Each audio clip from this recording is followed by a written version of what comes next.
책임감의 마비. 만약 2000년 전 예루살렘에 신문이 있었다면 실업이나 노예 부족에 따른 에너지의 위기, 그리고 로마의 과도한 세금 부과 때문에 치솟는 물가고에 대해 썼을 것이다. 또 이러한 주제들이 당신의 주된 화제거리였을 것이다. 그리고 거기에는 당시의 어용학자 남영성을 구하려는 기자가 쓴 유태인의 왕이라고 주장하는 가짜 연자에 대한 글이 몇 줄 실려 있을 것이다. 그를 이 사람이 한 무리의 신자들, 즉 추종자들을 주변에 끌고 다니므로 당국은 즉시 이 사람을 체포해야 한다고 주장할 것이다. 이런 식으로 대중의 믿음이 악용되어서는 안 된다는 논조로 그리하여 빛을 가져온 자는 체포되어 재판을 받아 사형이 선고된다. 우리들의 창조자들의 메시지를 전하는데 일생을 바친 이 사람은 두 강도 사이서 못 박히게 된다. 그가 저지른 죄는 무엇인가? 그것은 적어도 이 300년은 지속되어 온 공인종교의 대표자들에게만 허용된 진리를 불법적으로 퍼뜨린 죄인 것이다. 그동안 대사제들과 원로들은 군중들을 선동하여 바라바를 놓아주고 예수를 죽여달라고 요구하게 되었다. 마테오복음 27장 20절 공인된 종교들의 대사제들과 신문 매체들은 종교는 몇 천년의 역사를 가져야만 인정되며 그 외의 다른 종교는 모두 위험한 종파의 집단에 지나지 않는다고 대중에게 설득한다. 국가의 대사제들 인간이 원숭이의 자손이라고 주장하면서 자기 아이들을 세례시키고 양친의 무덤 위에 십자가를 놓는 과학자들의 종교를 믿게 하는 자들과 부패한 사회에 기본 가치를 수년간 더 연장하기 위해 정체되고 폐쇄적이며 또한 개성을 질식시킬 뿐인 가족제도를 주요한 세금원으로 보호, 육성하기 위해 계속 급료를 받으려면 무엇이든 할 수 있는 정치인들과 군인들 및 자신의 행위에 책임감을 느끼지 않도록 가르쳐진 정부의 모든 하급 관리들, 이들은 누군가를 벌하고 고문하고 죽일 때라도 자기들이 사회를 지키고 있다고 생각한다를 부양하는 국가를 지탱하기 위해 전통이라는 종교를 믿게 하는 자들. 이러한 자들이 모두 인간을 진실로부터 가로막고 있다. 이것들이 정의부가 보증하는 종교들이다. 이러한 종교들은 젊은 세대에게 진실을 발견하게 함으로써 기쁨을 주고 그들로 하여금 낡고 원시적인 사회구조를 타파하여 우리가 살게 될 미래의 기술적 세계에 보다 적합한 새로운 사회제도를 대체할 수 있도록 생각하게 만드는 사람들을 제거하려고 한다. 대중을 조종하고자 하는 그런 자들의 최우선 순위는 국민들로부터 책임의식을 제거하는 일이다. 이를 흔히 책임감의 마비라고 부른다. 그들은 왜 그렇게 해야 하는지를 잘 알고 있다. 그들은 군인이 무엇을 위한다는 확고한 대의명분 없이는 다른 사람을 죽이지 않으리라는 것을 안다. 죄수를 고문하는 일에 있어서도 군인은 그것이 어떤 대의를 위한다는 확신이 없으면 행하지 못한다. 그들은 또 시의 민이 한 발의 피해를 입은 농민을 돕는다는 이유 없이는 그렇게 간단히 고에게 세금을 내지 않으리라는 것도 잘 알고 있다. 사람들은 대의를 위해서라면 무엇이든 할 것이다.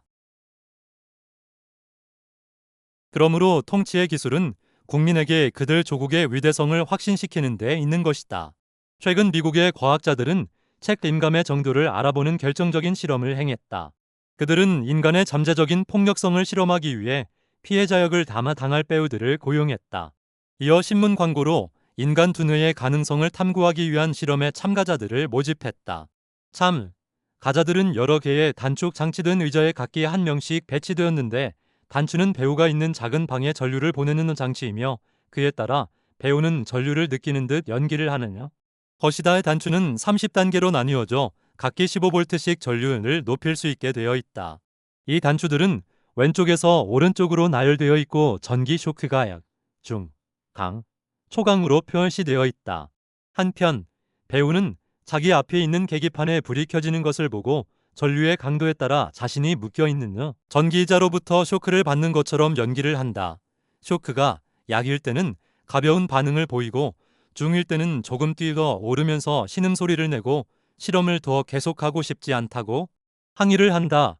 전류를 강으로 높이면 배우는 비명을 지르면서 살려달라고 애원한다. 마지막으로 450V가 흐르는 초강이 되면 그는 마침내 쓰러져 의식을 잃는 신용을 한다. 쇼크는 구인 광고로 모집한 지원자들이 배우에게 보내게 된다. 그러나 지원자들은 피험자가 배우라는 사실을 모르고 실제 인물에게 진짜 쇼크를 보낸다고 생각한다. 배우는 과학자의 간단한 질문에 대답하기로 되어 있는데 그가 틀린 답을 할 경우 구인 광고 지원자들은 전기 쇼크를 보냄으로써 바른 답을 재촉하는 것이다. 과학자는 지원자들에게 이 실험은 과학의 발전에 매우 중요하며 따라서 인류를 위한 것이기 때문에 피험자의 탐험대에 개의치 말고 계속 전류를 높이라고 재촉한다. 실제에 있어서는 관찰자가 연구 대상이 되는 이 실험은 그 후 여러 차례 반복되어 행해졌다. 그 결과 얼마나 많은 사람들이 과학의 발전이라는 명목으로 다른 사람을 치사케 할 정도에 이르게 할 수 있는가에 대한 통계 자료가 만들어졌다. 이 실험은 많은 나라에서 행해졌고 따라서 그 결과들을 비교할 수 있게 되었다. 이 실험을 실시한 과학자들과 그들의 자문에 응한 심리학자들의 예상과는 달리 450V의 전류를 보낼 만큼 정상을 벗어난 사람들의 숫자가 극히 소수에 지나지 않는 것이 아니었다.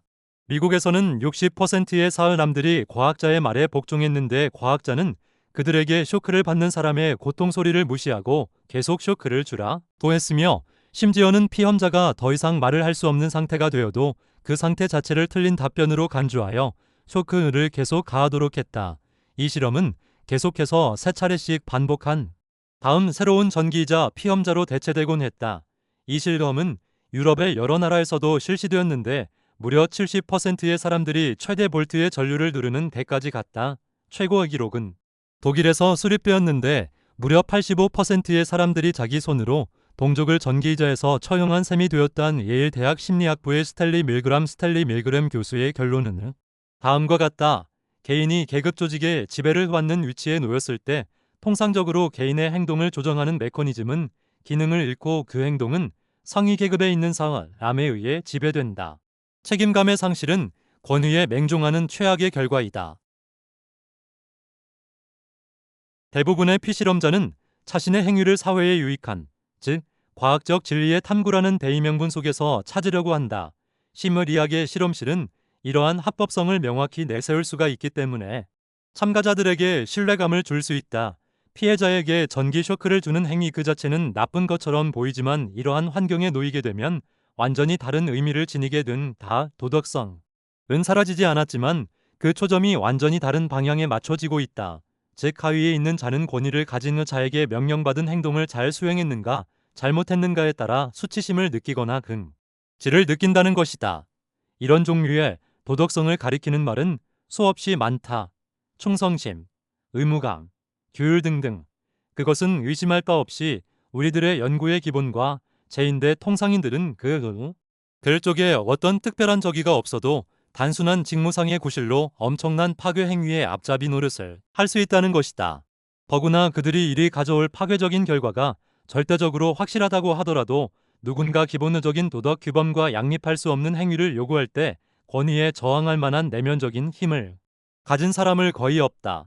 그것은 거의 모든 사람들이 타고난 듯한 치명적인 결함이며 그 때문에 장기적으로 볼 때 우리들의 종이 살아남을 가능성은 매우 작은 것이다.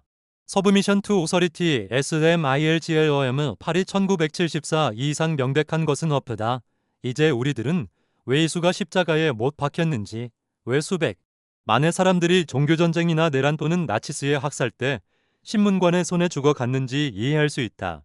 어떻게 단순한 채소 장수나 환전업자가 십자가 형리가 되고 마녀를 불태우거나요. 자나 어린이들을 가스실로 보내는 나치 친위대가 될 수 있었는지 쉽게 이해할 수 있다. 그들은 누구나 인류의 이익을 위해서 행동했다고 생각하는 것이다.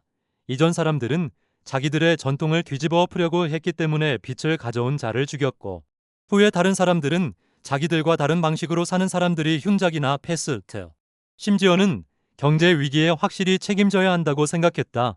바보들이 그런 생각을 했다면 용서받을 수 있을지도 모른다.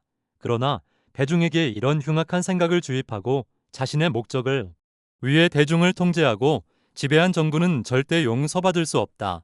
알제리아에서 게릴라 사냥을 한 프랑스 지도자들도 똑같은 원리에 의해 행동했다. 그들은 하급 장교들에게 본국에 유익한 정보를 얻어낸다는 구실하에 북아프리카인들을 고문하도록 했다. 고문을 한 군인들은 전국의 최대의 이익을 위해서 용감하게 행동함으로써 자신을 희생하고 있다고까지 했다. 지구의 사람들이여, 당신은 자신의 가장 작은 행동에도 매우 신중해야 한다. 당신에게 요구된 행위가 자기 내면에 깊이 뿌리박은 인간의 존엄성이 위배되지 않는가를 스스로 물어야 한다. 당신의 행위에 대한 책임감을 억제하려는 어떤 조직 계급도 거부해야 한다. 모든 나치 전범자들은 하나같이 법정에서 자기는 오직 명령만을 따랐을 뿐이라고 주장하면서 적극적으로 자신을 변호했다. 히로시마의 원폭을 투하한 자도 역시 명령을 따랐을 뿐이다. 프랑스를 포함한 모든 강대국에 있는 명령을 수행함으로써 직무를 다할 뿐이라고 생각하면서 확신과 명백한 의식 하에서 핵미사일을 발사할 준비가 되어 있는 사람들이 많다. 그러나 모든 개인은 자기 자신의 행위에 대해서 책임을 져야 한다. 나치 독일의 전역에서 명령을 수행하는 자들에 의해 수많은 남자와 여자, 그리고 어린이들이 고문을 당했다. 그런데 그들은 모든 일의 책임이 단 한 사람 히틀러에게 있다고 주장할 것인가? 그렇다면 그것은 너무나 아니하다. 수백 발의 핵미사일이 다른 나라를 목표로 프랑스로부터 발사될 준비가 되어 있다. 만일 이 미사일이 순천 명의 여자들과 어린이들이 살고 있는 다른 나라에 떨어져 대학살이 일어난다면 그 책임이 대통령 한 사람에게만 있다고 할 것인가? 물론 아니다. 타인을 죽일 수 있는 힘을 가진 사람은 누구나 개인적으로 이 힘의 사용에 대한 책임이 있다. 어린이들이 신음하고 있는 소각로에 불을 붙인 자는 그것을 명령한 상관보다 더 큰 책임이 있다. 마찬가지로 도시에 원자탄을 떨어뜨린 사람은 그것을 명령한 사람보다 더 큰 책임이 있는 것이다. 인간은 각자 자기 자신의 행위에 대해 전적으로 책임이 있으며 상관의 명령을 따랐을 뿐이라는 고실로 결코 책임감을 회피할 수 없다. 만일 내일 내가 당신에게 우리들의 운동을 더 빨리 추진하기 위해서 누군가를 죽이라고 요구한다면 당신은 그것을 실행해서는 안 된다. 심지어 엘로아가 당신에게 누군가를 죽이라고 명하더라도 당신은 그것을 거부해야 한다. 왜냐하면 그것은 불사회의 다른 임원들에게 인간의 잔악성을 증명하려고 하는 사탄의 의도일 수도 있기 때문이다.